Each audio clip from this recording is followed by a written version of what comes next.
All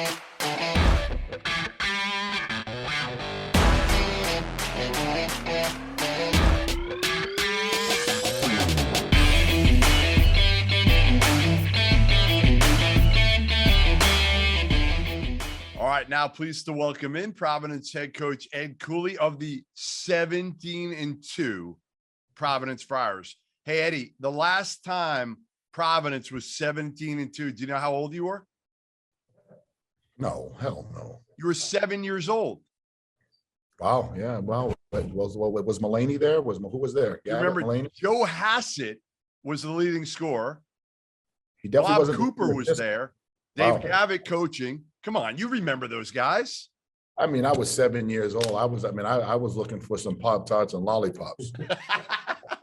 Listen, huge win tonight. I mean, you go on the road and you beat a really talented, really tough Xavier team. You and I were talking last night as I was driving back from Champaign. Nearly missed the exit to the airport, by the way.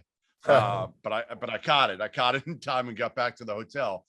But what did this win mean for you? Because you've had some really good wins this year, but this one going to Xavier, playing in a tough environment, beating a really, really good, talented team. And the way you did it, you had the lead, you had control, then you gave it up, and then you hit a huge, huge shot from Jared Bynum.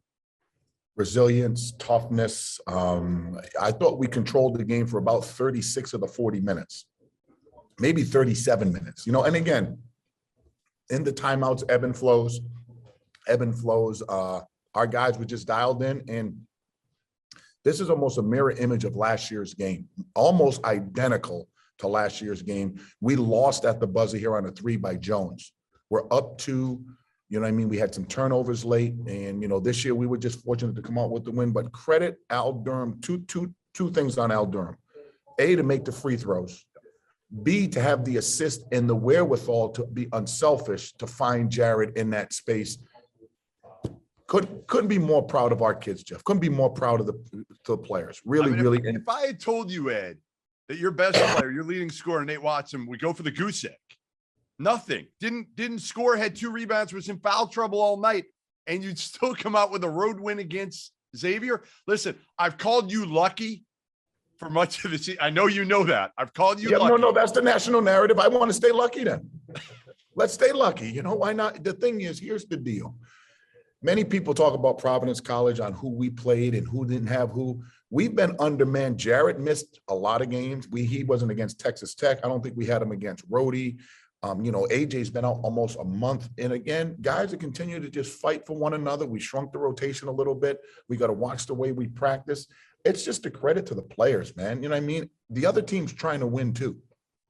And the other team is tough. Like you said it last night to me, this team, and this is kind of what you've been known for in your tenure. This is who you are, that toughness, that fight, that resiliency. This team, I think you got it back. I think you may have lost it for a little bit with this program for a brief stretch there, but I think you feel like, right, this team, you have it back. And again, as you know, Jeff, when you're in coaching, you're going to have teams that may mirror exactly what you want to do. You may have to make some adjustments with it. And I've been fortunate to be a head coach now for 16 years, and it's not always going to be what you really want. But with this group, it's not only what I want and not only what we need, but if you spend some time around these men, how close they are, and obviously winning gives you a little bit more confidence. And again, the way people view Providence College is it's just a credit to their resolve and a credit to their resilience. All right, I'm going to throw a couple numbers at you.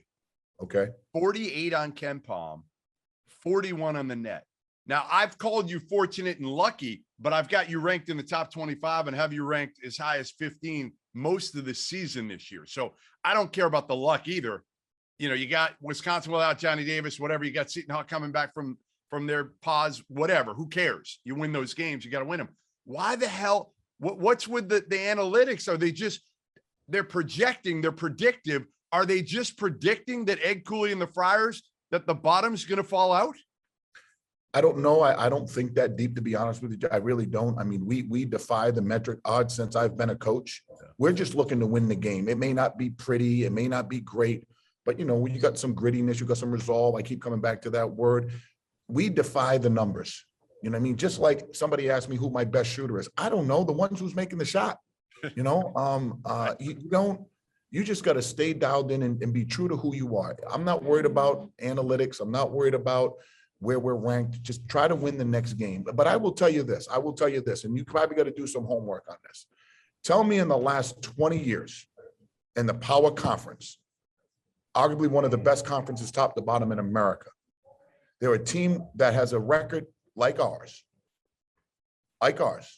whether it's Ken Palm Ken, or whatever these numbers are, analytics are, that isn't a top 10 team in America with that resume. Nobody.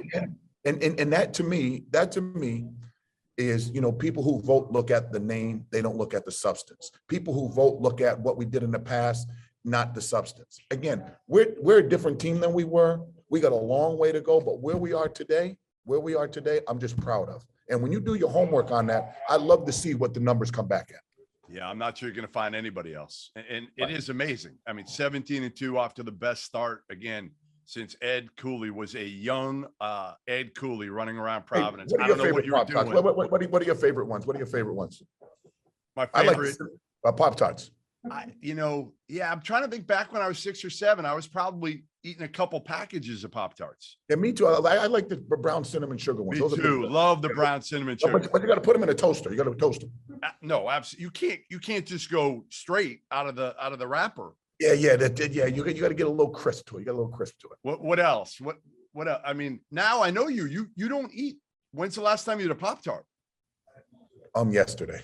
No. No, I don't know. I don't know. No, you know what? Everybody always rips me when I come to Providence games.